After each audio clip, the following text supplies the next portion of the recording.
Hello everyone, welcome to let's study with Tamanna. अगर आपने channel को सब्सक्राइब नहीं किया है तो please subscribe, like and press the bell icon. तो आज जो हमारा टॉपिक है जिसे हम डिस्कस करेंगे वो है वंशानुक्रम तथा वातावरण, प्रकृति व पोषण, heredity and environment, nature and nurture. जिसमें सबसे पहले हम एक नजर डालेंगे कि वंशानुक्रम क्या है, वातावरण क्या है। मेनली हमारा इस लेसन में फोकस होगा वंशानुक्रम पर। सबसे पहले हम वंशानुक्रम को डिटेल से डिस्कस करेंगे, फिर वातावरण को डिस्कस करेंगे और बाद में हम देखेंगे कि वंशानुक्रम और वातावरण दोनों का ही शिक्षा की दृष्टि से क्या महत्व है। तो चलिए स्टार्ट करते हैं। सबसे पहले आपको ये ध्यान में देना है, जब भी हम मानव के विकास का अध्ययन करते हैं या किसी के व्यवहार का अध्ययन करते हैं मनुष्य की, तो हम दो प्रकार के जो फैक्टर्स है उस पर हमारा ध्यान केंद्रित होता है। जो दो फैक्टर कौन से हैं? हेरिटेज और आपका एनवायरनमेंट, यानी कि वंशानुक्रम और वातावरण। सबसे पहला जो आपका फैक्टर है वंशानुक्रम, वो क्या है? वो एक आपका जन्मजात है, यानी कि प्रकृतिदत्त प्रभाव है। दूसरा आपका जो वातावरण है वो जन्म के बाद वाला फैक्टर है, जो एक बाहरी कारक है। इस प्रकार से आप वंशानुक्रम और वातावरण को समझ सकते हैं। यहाँ पर वंशानुक्रम से तात्पर्य ये है कि शारीरिक एवं मानसिक गुणों के संचरण से होता है, जो कि माता पिता से बच्चों में जीन्स के माध्यम से प्रवेश करता है। तो इसका अर्थ यही है कि वंशानुक्रम से तात्पर्य यही होती है वह जन्मजात विशेषताएं जो एक बालक में जन्म से ही पाई जाती है। जन्म का मतलब ये नहीं है कि बच्चे ने जन्म लिया तब से, बल्कि गर्भाधान के समय जब जो बच्चा होता है वो नगण्य छोटे आकार के रूप में अपनी माँ के गर्भ में होता है, तभी से ये जो गुण होते हैं वो उसके अंदर प्रवेश कर जाते हैं। और जब हम बात करते हैं कि एक बालक का विकास जन्म से लेकर मृत्यु पर्यंत तक चलता है, तो उसमें ये जो वंशानुक्रम कारक होते हैं, जो ये शक्तियां हैं, विशेषताएं हैं, यही मुख्य भूमिका जो है वो अदा करती है। तो वंशानुक्रम वे गुण हैं, वे विशेषताएं हैं जो पीढ़ी दर पीढ़ी हस्तांतरित होते रहते हैं। अगर हम बात करते हैं यहाँ पर वातावरण की, यानी कि एनवायरनमेंट की, तो एनवायरनमेंट उन सभी चीजों से होता है जो व्यक्ति को प्रभावित व उत्तेजित करती है। तो सिंपल वे में आप ये समझ सकते हैं, एक व्यक्ति के वातावरण से अर्थ ये होता है वे सभी जो चीजें होती है, यानी कि वे सभी उत्तेजनाएं जो किसी भी व्यवहार को पूरी तरह से प्रभावित करती है, वही उसके वातावरण में शामिल होती है। तो वातावरण क्या है? एक मनुष्य के जन्म के बाद अपने आसपास का जो आवरण होता है, जो उसका प्रवेश होते हैं, जो ऐसी सभी उत्तेजनाएं होती है जो कि जन्म से लेकर मृत्यु पर्यंत तक उसको प्रभावित करती है, उसी को ही कहा जाता है क्या? वातावरण। तो अब हमारा मेन जो फोकस है वो आपका वंशानुक्रम पे रहेगा। सबसे पहले आपको ये ध्यान में देना है कि प्रकृति का नियम है कि समान से ही समान की उत्पत्ति होती है। अगर हम इसी नियम को एक्सेप्ट करते हैं तो हम ये देखते हैं कि जो कमजोर माता पिता होंगे उनकी जो संतान होंगी वो भी कमजोर होंगी, उनकी बुद्धि भी कमजोर हो सकती है। प्रतिभाशाली माता पिता की जो संतानें होगी वो भी प्रतिभाशाली होगी। प्रखर बुद्धि के माता पिता होंगे तो उनकी संतानें भी क्या होगी? प्रखर बुद्धि की होगी। इस तरह से इसी प्रकृति को नियम को हमारे समाज जो है उन्होंने एक मान्यताओं के रूप में जीवन में उसको सम्मानित किया है। फॉर एग्जाम्पल आपने देखा होगा कहीं घर परिवारों में जो बच्चा होता है, जब नवजात शिशु जन्म लेता है तो आपने ये भी देखा होगा उनको बोलते हुए, आप भी बोलते होंगे कि इनकी जो आइस है वो दादा से मिलती है, नोज नानी से मिलते हैं, लिप्स माता पिता से मिलते हैं। तो ये सभी क्या है? ये सभी गुण हैं जो एक बच्चे को पीढ़ी दर पीढ़ी हस्तांतरित होते रहते हैं। इससे यही निष्कर्ष निकलता है कि जो मनुष्य है वो मनुष्य को ही जन्म देता है। अगर एक पौधा है तो पौधा पौधे को ही जन्म देगा, कोई जीव जंतु है तो वो जीव जंतु को ही क्या देंगे? जन्म देंगे। तो यही आपका क्या है? वंशानुक्रम है।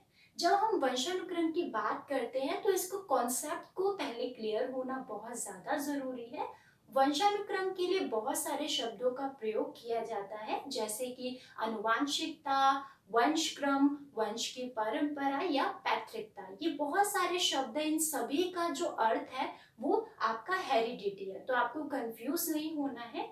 सबसे पहले जब हम अनुवांशिकता की बात करते हैं तो वो अंग्रेजी के शब्द हेरिडिटी से बना है। और हेरिडिटी का तात्पर्य क्या होता है? वंशानुक्रम, पैतृकता, वंश परंपरा।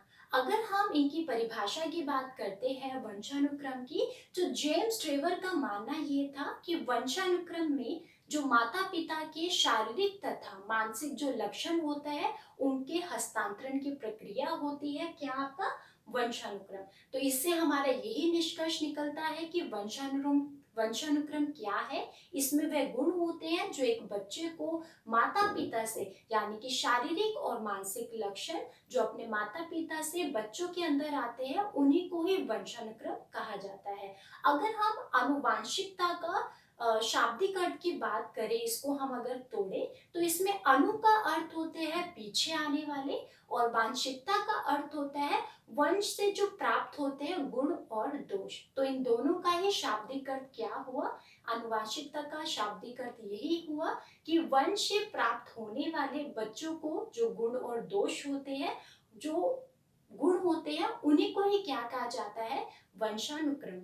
तो आई होप आपको ये वंशानुक्रम का जो कॉन्सेप्ट है वो समझ में आया होगा कि वंशानुक्रम वह जन्मजात विशेषताएं हैं, वह शक्तियां हैं, वह गुण हैं जो एक बालक को पैतृक रूप से प्राप्त होते हैं, और ये ऐसे गुण हैं जो पीढ़ी दर पीढ़ी हस्तांतरित होते रहते हैं। तो यही आपका वंशानुक्रम है। जब हम वंशानुक्रम की परिभाषा की बात करते हैं तो जेम्स ट्रेवर ने, जैसे मैंने आपको कहा है, किस तरीके से परिभाषित किया है, ठीक इसी तरह से वुडवर्थ ने भी किया है। उनका मानना ये है कि वंशानुक्रम में वे सभी विशेषताएं आती है जो एक बालक को जन्म के समय मतलब वह नहीं, जब उसका जन्म हो जाता है, यानी कि गर्भाधान के समय ही आसपास का जो उसका परिवेश होता है, जो उसको गुण मिलते हैं, वे सभी विशेषताएं उसमें पाई जाती है।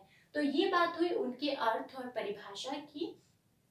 यहाँ पर मैंने 4 पॉइंट्स लिखे हैं जिसमें आप वंशानुक्रम को एकदम क्लियर, जो भी आपका कॉन्सेप्ट होगा वो अच्छे से क्लियर हो जाएगा। सबसे पहले है कि वैज्ञानिक रूप से जैविकीय तथ्य है। वैज्ञानिक रूप से मानना है कि जो वंशानुक्रम है वो एक जैविकीय तथ्य है, यानी कि बायोलॉजिकल एक कॉन्सेप्ट है जो कि जनन विद्या यानी कि जेनेटिक्स पर पूरी तरह से डिपेंड है। लेकिन उसी प्रकार अगर हम प्राणी शास्त्रियों की बात करें तो उनके नियम के अनुसार जो आपका वंशानुक्रम है वो हस्तांतरण प्रक्रिया है, यानी कि इसमें वे गुण होते हैं जो पीढ़ी दर पीढ़ी हस्तांतरित होते हैं।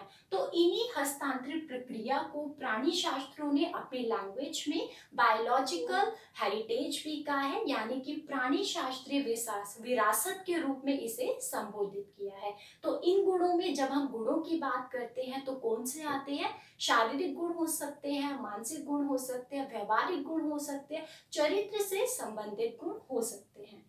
फिर आपकी बात आती है समान से समान, यानी कि लाइक बेगेट्स लाइक, जिसको अभी हम डिस्कस भी कर चुके हैं।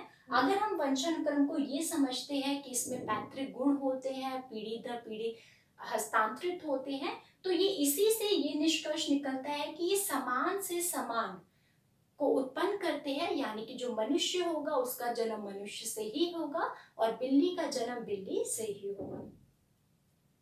वंशानुक्रम की जो धारणा है वो अमूर्त है, यानी कि एब्स्ट्रैक्ट है, क्योंकि वंशानुक्रम में एक बालक के व्यवहार को, उसकी विशेषताओं को, उसके जो भी करने का तरीका है उसको आप देख सकते हैं। तो ये क्या है? ये जो धारणा है पूरी तरह से अमूर्त है। चाहे आप उनकी सभी क्रियाओं को व्यवहार के रूप से देख सकते हैं, उनकी विशेषताओं को देख सकते हैं, तो ये जो धारणा है पूरी तरह से अमूर्त है।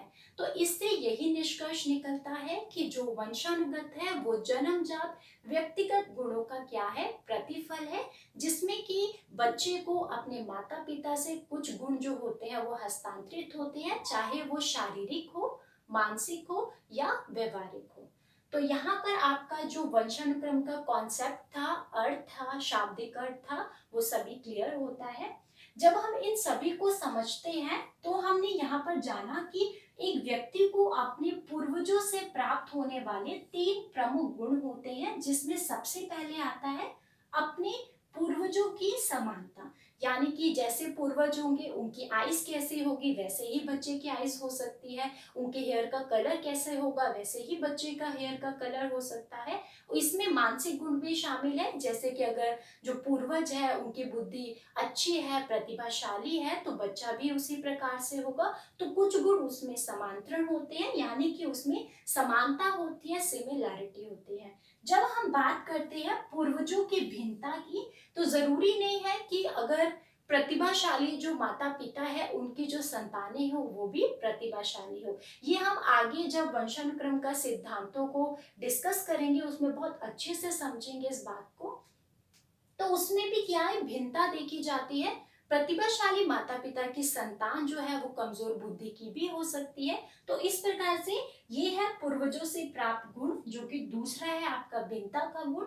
और तीसरा है कुछ असामान्य विशेषताएं, यानी कि कभी कभार आपने बच्चों में देखा होगा जिससे कि आप कहते हैं कि ये गॉड गिफ्टेड है, कुछ अद्भुत कुछ विचित्र विशेषताएं जो कि ना तो समानता को उजागर करती है और ना ही भिन्नता को उजागर करती है, तो वो इसमें शामिल होती है। तो यहाँ पर हमने वंशानुक्रम को डिस्कस किया है। अब हम बात करते हैं कि व्यक्तियों की आनुवांशिकता के संबंध में 3 प्रमुख बिंदु हैं जो कि हमें वंशानुक्रम से पूरी तरह से अवगत करवाते हैं, जिसमें सबसे पहले आता है कि वंश परंपरा के मुख्य वाहक पैतृक यानी कि जीन्स होते हैं। इसका अर्थ ये है कि एक जो बालक होता है उसे जो गुण मिलते हैं अपने माता पिता से, वो पूरे जो गुण मिलते हैं वो उनके माता पिता की देन नहीं होती, बल्कि अगर हम बात करें आधा जो गुण होते हैं बच्चों में, आधे गुण वो तो मिलते हैं उनको अपने माता पिता से। अगर 1/4 यानी कि 1/4 गुण की बात करें तो वो मिलते हैं उनको अपने दादा दादी नाना नानी से। और शेष जो गुण होते हैं, जो बाकी जो आपका गुण रह गए, वो मिलते हैं उनको अपने परदादा दादा से या परदादा दादी से, नाना नानी से। इस प्रकार से वंश परंपरा के मुख्य वाहक पितृक होते हैं, यानी कि आधे जो गुण है वो मिलते हैं एक बालक को अपने माता पिता से। 1/4 पार्ट है वो मिलता है दादा दादी नाना नानी से। और शेष जो बचा हुआ भाग होता है वो मिलता है परदादा परदादी परनाना और परनानी से। तो जो गुण होते हैं जो पीढ़ी दर पीढ़ी हस्तांतरित होते हैं, उसमें जो बालक है पूरी तरह से अपने माता पिता पर ही निर्भर नहीं होता, बल्कि अपने दादा दादी नाना नानी जो मैटरनल है पैटर्नल्स है जो उनके, उन सभी पर निर्भर होता है। सेकेंड है आपका क्रोमोसोम्स में जीन भी जोड़े में होते हैं। क्रोमोसोम्स हमेशा जोड़े में होते हैं और क्रोमोसोम्स में जो जीन होते हैं वो भी हमेशा जोड़े में होते हैं। और ये जो जीन होते हैं यही शिशु के गुणों का निर्धारण करते हैं। थर्ड है आपका हमारी असंख्य परंपरागत विशेषताएं इन 46 वंशसूत्रों में उपस्थित रहती है। तो इसका अर्थ क्या हुआ? इसका अर्थ ये हुआ कि जो हमारे स्त्री और पुरुष होते हैं उनमें कुछ समानताएं होती है। अगर हम क्रोमोसोम्स की बात करते हैं तो जोड़ों के आकार में वो 22 होते हैं स्त्री और पुरुषों में, यानी कि स्त्री में भी क्रोमोसोम की जो संख्या होगी, जो सिमिलैरिटीज होगी वो 22 होगी, सिमिलर होंगे। और पुरुष में भी जो क्रोमोसोम्स होंगे वो क्या होंगे? 22 होंगे। तो ये 22 यानी कि 44।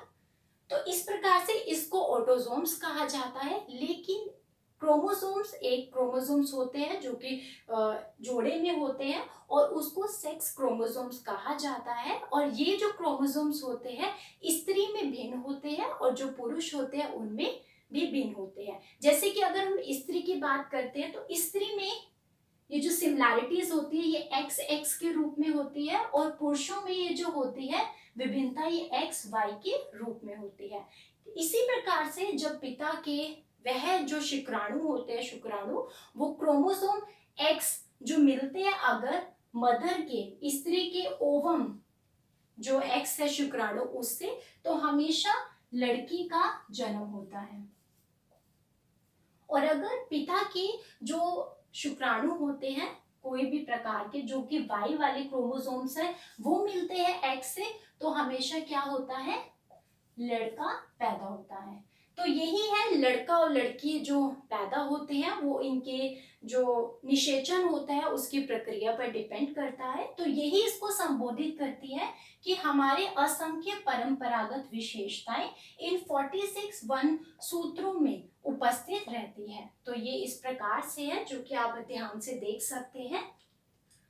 तो आज हमने डिस्कस किया है वंशानुक्रम को डिटेल से। आगे के लेसन में हम इनके सिद्धांतों को, इसका जो अध्ययन की प्रक्रिया है उन सभी को डिस्कस करेंगे। आई होप आपको ये लेसन पसंद आया होगा। Keep learning, keep supporting. Thank you so much.